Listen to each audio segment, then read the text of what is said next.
Friends, the presiding bishop of our church has given us a theme for this year, Shaping Tomorrow Today.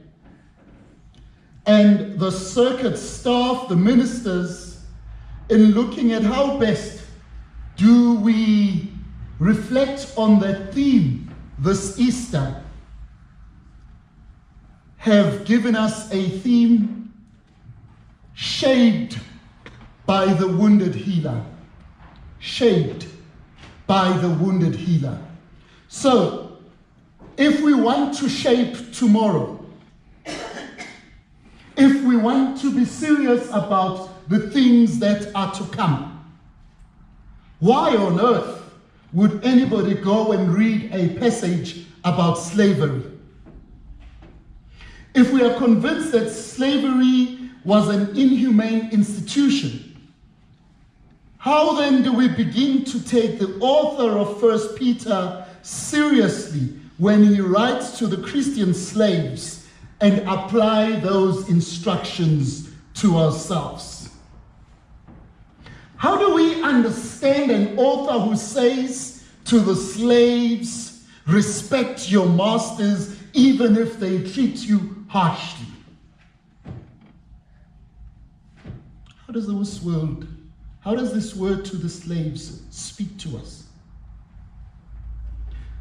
You see, this is one of those texts that many preachers know is in the Bible, but we just make sure we avoid it. Because somehow in the space that we are in, it does not resonate with who we are or how we live our lives, that we begin to say to people, bear the pain of whatever you are facing. That in the country like ours, where we know the story of oppression so well, that we would ever even begin to say to anybody, they must understand that sometimes you've just got to bear the pain.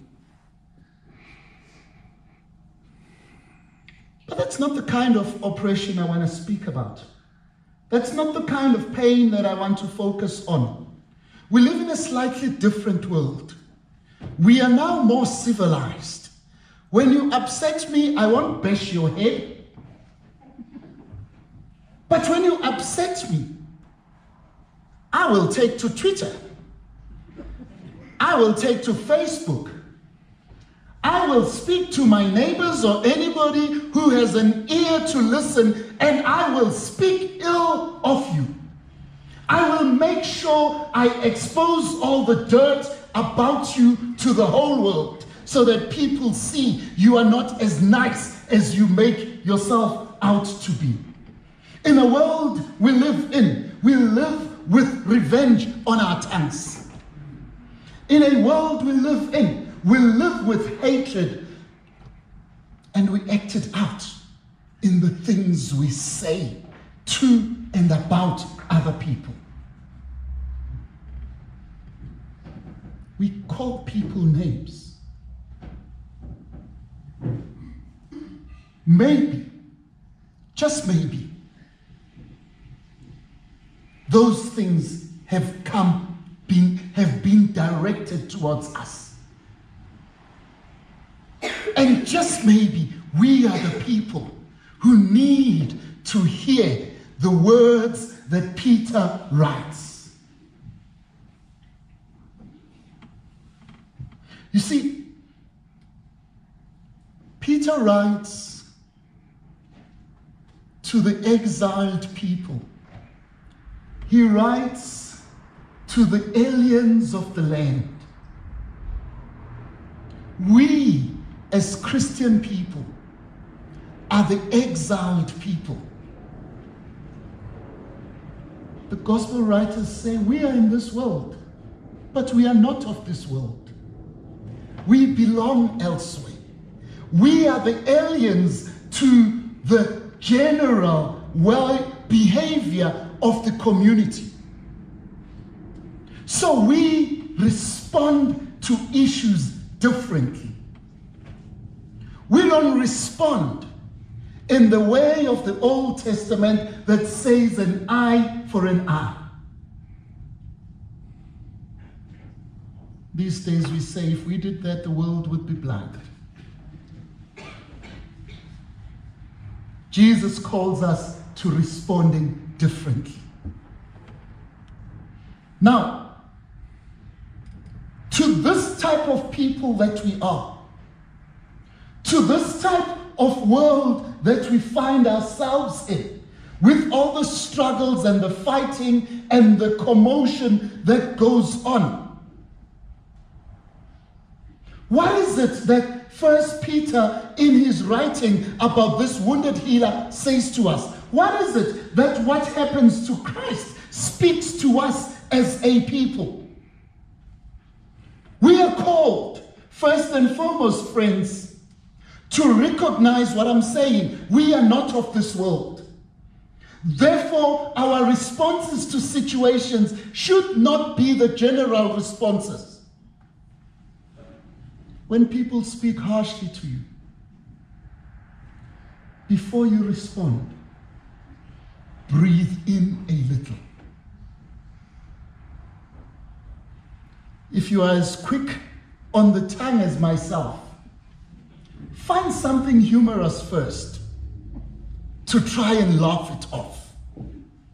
Otherwise, you will be just putting fire on an already existing fire.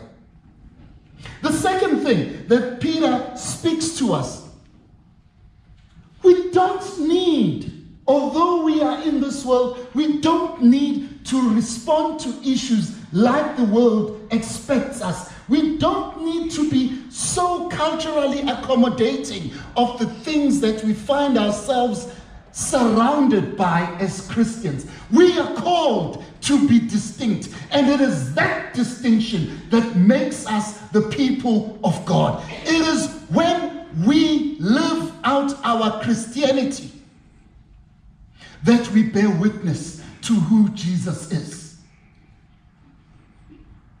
Don't do things just because others are doing them. Don't be like everybody. God has made us unique. God has put his life into our lives. And in that way, when we respond to issues, we respond as Jesus would respond. Now, how does Jesus respond? When Peter writes to these slaves, Peter says, be like Jesus. Jesus did not retaliate when he was maligned. He was innocent, even though he was insulted. And even then, he did not respond in revenge. Instead, he entrusted himself to God, the final judge of injustice. Jesus suffered as an example for us. But Peter goes on to say he suffered on our behalf. Jesus' suffering was to take on himself the pain and the suffering that we would have faced had we decided to stray away from who God is, had we decided to move away from that which God had done for us. When Peter writes this, it's as though he's got Isaiah 53's text in his head. Do you remember that text about a suffering servant? Isaiah 53 says, when he was abused, he did not return abuse. When he suffered, he did not threaten, but he entrusted himself to the one who judges justly. Jesus was the suffering lamb. He was oppressed and he was afflicted, yet he did not open his mouth. Like a lamb to the slaughter, and like sheep that is silent before its shearers, he did not open his mouth. That is our Jesus. What happened to Jesus? Do we ever take time to think about that? Or we read it as nicely as the text says?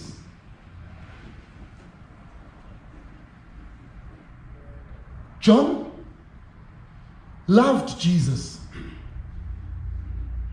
So I suppose explaining the excruciating pain Jesus would have gone through was too much for him.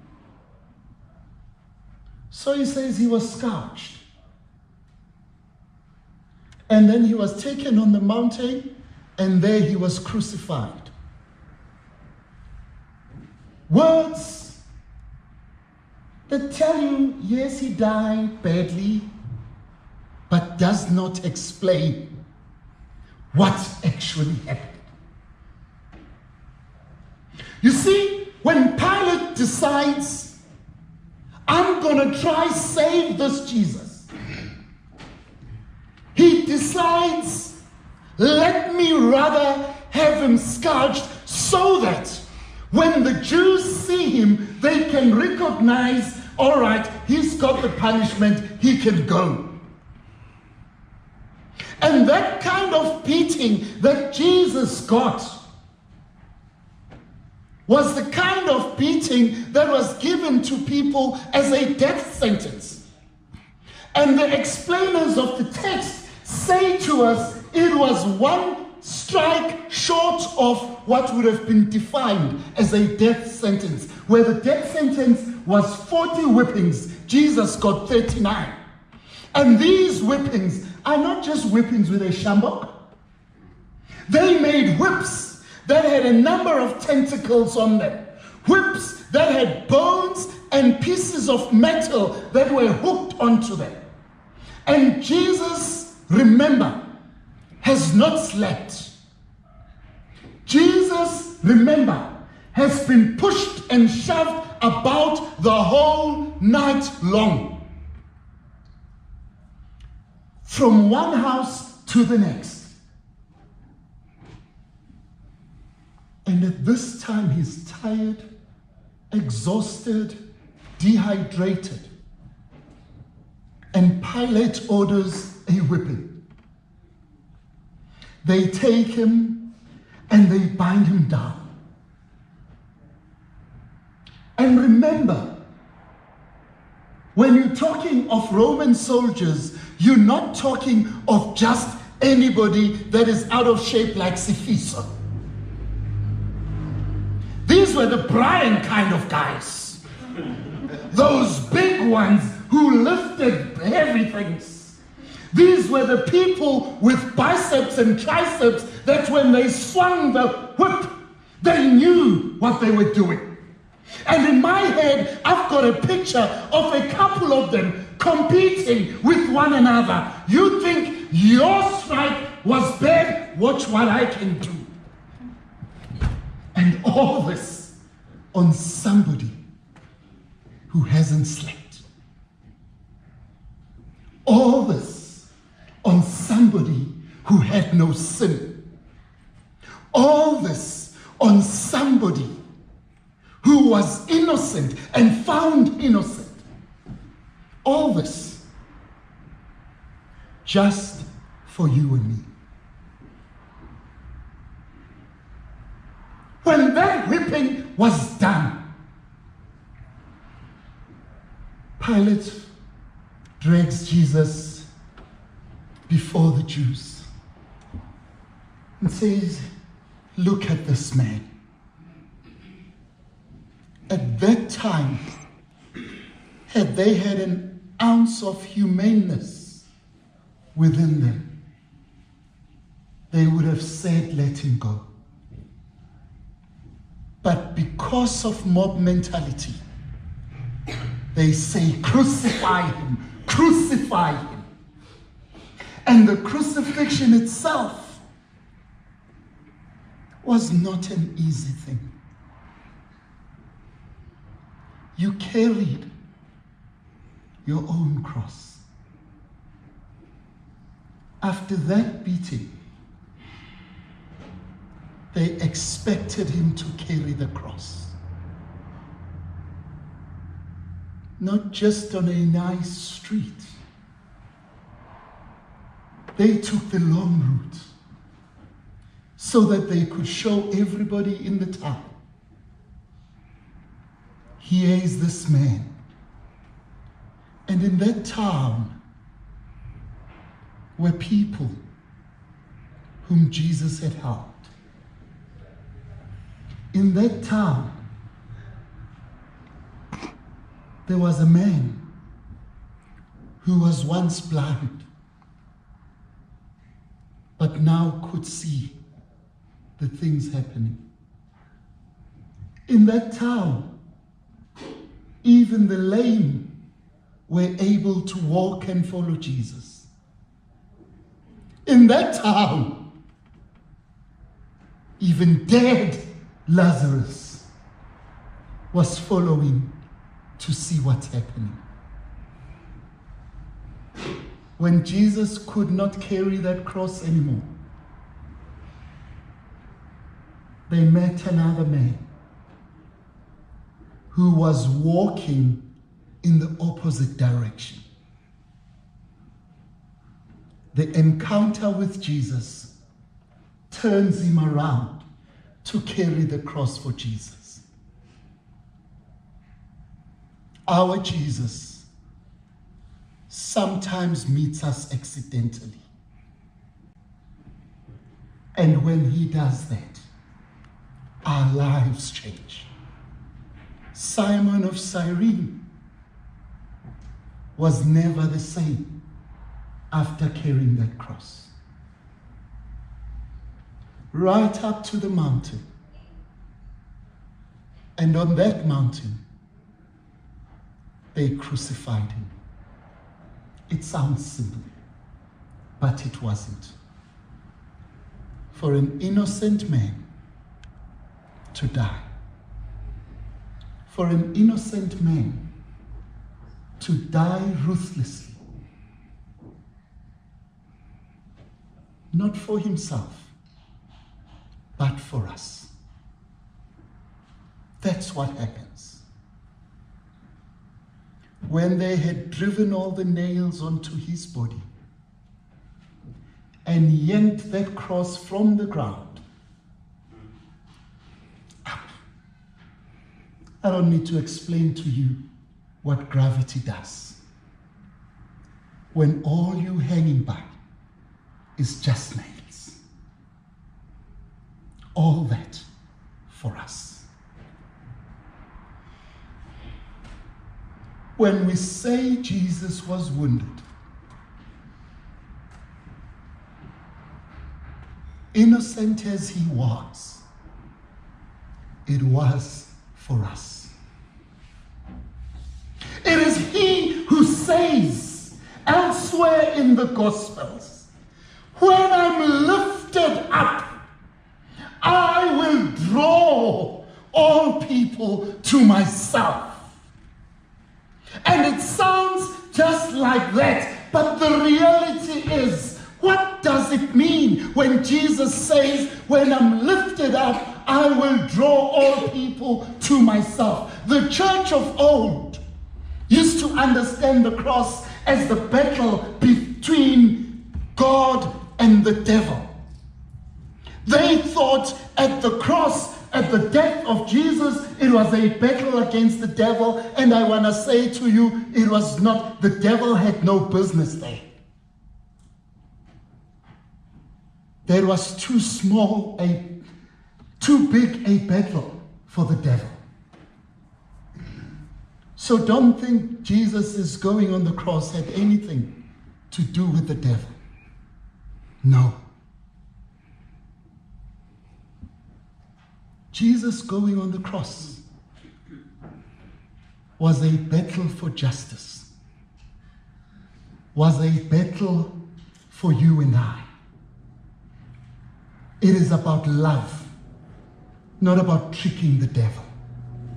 It is about Jesus saying, if God is a God of righteousness, if God is a God who cannot have anything dirty on him, and when God had created people and loved them for who they are, what's the best way that I can still bring these people before God? And the only way to do that was for Jesus to take on himself the sin of the world, so that the world may come before God sinless. The gift of the cross to us is a gift of love. In that when Jesus hangs on that tree, he's taken all our iniquities onto himself so that we may go free. So that we may go free.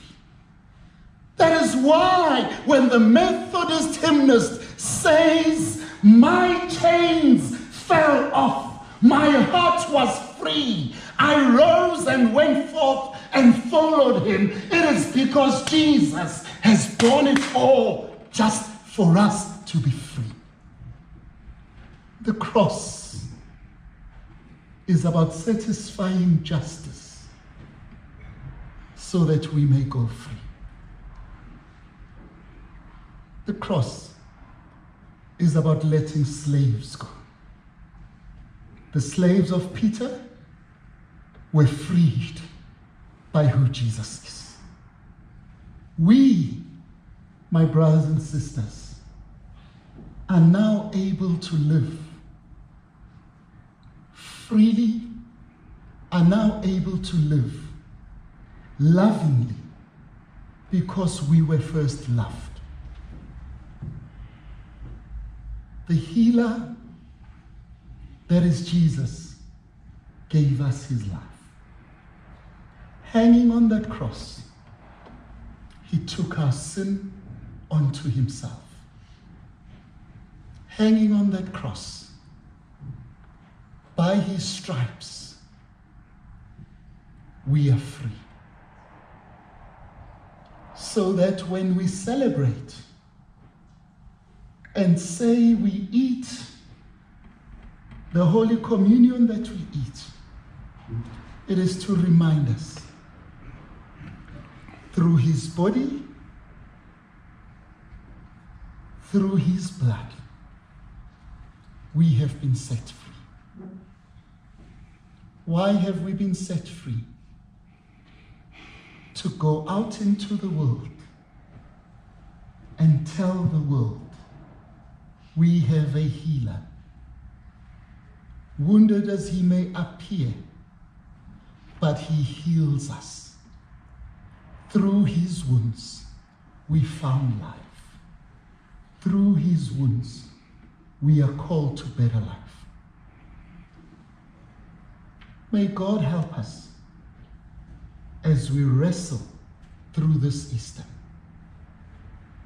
with what the cross means for us.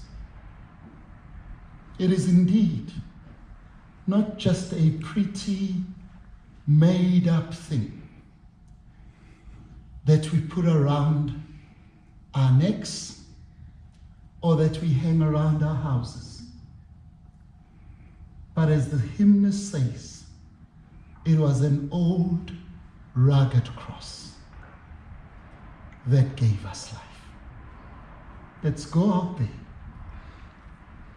and remember, we live because we are loved.